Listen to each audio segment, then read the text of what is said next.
कुछ और हिस्सों के बारे में बात आपसे व्यू लेना चाहेंगे। फाइनेंशियल्स का एक हिस्सा है इंश्योरेंस, वो बिल्कुल चला ही नहीं है। बहुत प्रॉमिस था उसमें, लोगों ने लिया भी, फंड्स ने भी, इन्वेस्टर्स ने भी, लेकिन अनफॉर्चुनेटली अंडर परफॉर्म किया है। और अब आईआरडीए की तरफ से कुछ ऐसे कदम होते हुए नजर आ रहे हैं जो नए रिफॉर्म्स लागू करेंगे इंश्योरेंस के स्पेस में। आपको कुछ हिस्सा पसंद है इसका? आप कहीं पे एडवाइस करेंगे लेने के लिए? देखिए, लाइफ इंश्योरेंस कंपनीज में काफी पोटेंशियल है, बट उसके अंदर में वैल्यूएशन का इशू जो आया था, आपने देखा जितने भी पार्टनर हैं इन कंपनियों के, सबने बड़ा बड़ा अपना शेयर होल्डिंग ऑफलोड कर दिया इस मार्केट के अंदर में। तो जो सबसे बड़ी प्रॉब्लम आई है अर्निंग के अलावा, वो आई है कि जो इतनी सप्लाई आई है इस पेपर की मार्केट में, क्योंकि सब पार्टनर्स ने ऑफलोड करना शुरू कर दिया शेयर्स को। तो अब जो सिचुएशन आ गई है कि डोमेस्टिक इन्वेस्टर इस शेयर को लेके बैठे हैं।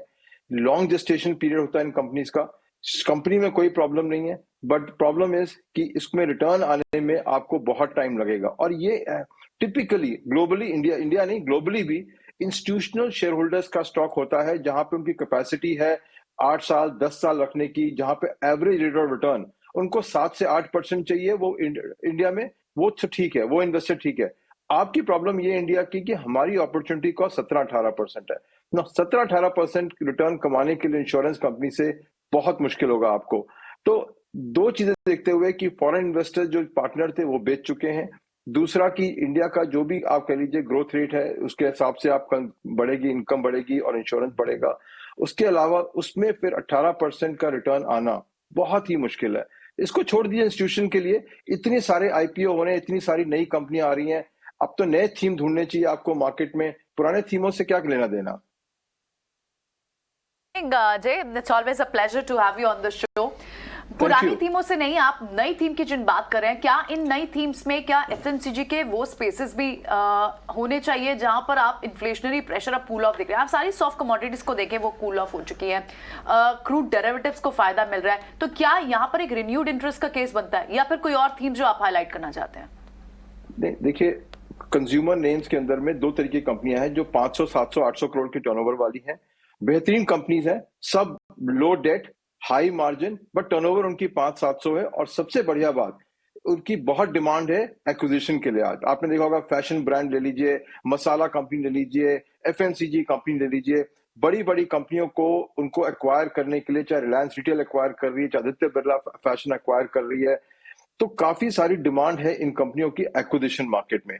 तो फंडामेंटल्स को एक मिनट जरा रखें, फंडामेंटल ठीक है इन कंपनियों, काफी सारी कंपनियां हैं, जैसे एग्जांपल ले लीजिए आप मोंटे कार्लो ले लीजिए, आपने मेट्रो ब्रांड की भी बात कर रहे थे, ले लीजिए शूज की 2-4 कंपनियां ले लीजिए। ये सब कंपनी 3 से 4 साल के अंदर में एक्विजिशन का टारगेट्स हैं आज भी, और बनती रहेंगी। और इसलिए इसमें अगर आप इन्वेस्ट कर रहे हैं, आपको काफी अच्छी रिटर्न आने वाली है, इसमें कोई प्रॉब्लम नहीं है।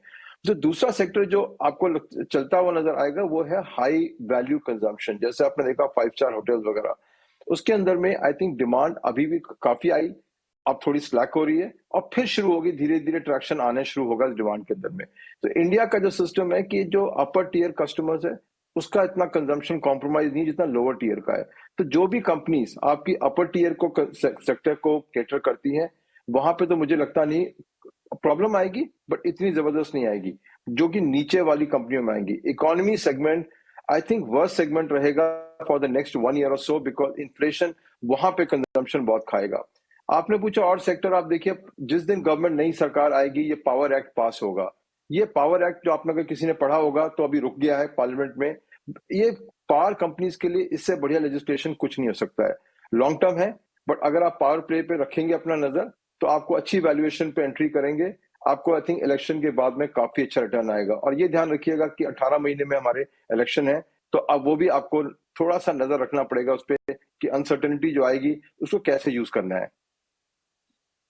ये भी आप पावर की बात बोल रहे हैं, तो पावर भी कई हिस्सों में डिवाइडेड है, डिस्ट्रीब्यूशन, ट्रांसमिशन, जनरेशन, उससे जुड़ी हुई कंपनी, आजकल तो ट्रेडिंग वाली कंपनी भी होगी आईईएक्स। तो इसमें से क्या ज़्यादा अच्छा लग रहा है, ट्रेडिंग वाला हिस्सा या फिर ट्रेडिशनल बनाने और बेचने वाला हिस्सा? देखिए, आपको मैं प्रॉफिट बुकिंग की कहानी थोड़ी सुनाता हूँ, आईईएक्स की स्टोरी। आईईएक्स की स्टोरी हमारी 110 से शुरू हुई, 400 भी देखा और वापस आके 200 रुपए भी देख लिया। तो उसके अंदर में वो अपना ही डिसिप्लिन तोड़ दिया प्रॉफिट बुकिंग का, तो वही फर्क पड़ता है कि क्या होता है स्टोरी का। बहुत बढ़िया स्टोरी चली थी, 100 से लेकर 300 350 तक चली गई थी, उसके बाद में आप देखिए वापस 150 आप दिखा रहे हैं। एक्सपेंसिव स्टॉक है, ग्रोथ हो नहीं रही इसके अंदर में। क्या रीजन है कि गवर्नमेंट की पॉलिसी आती रहती है, उसके कारण इसमें ग्रोथ नहीं आ रही है इस कंपनी में।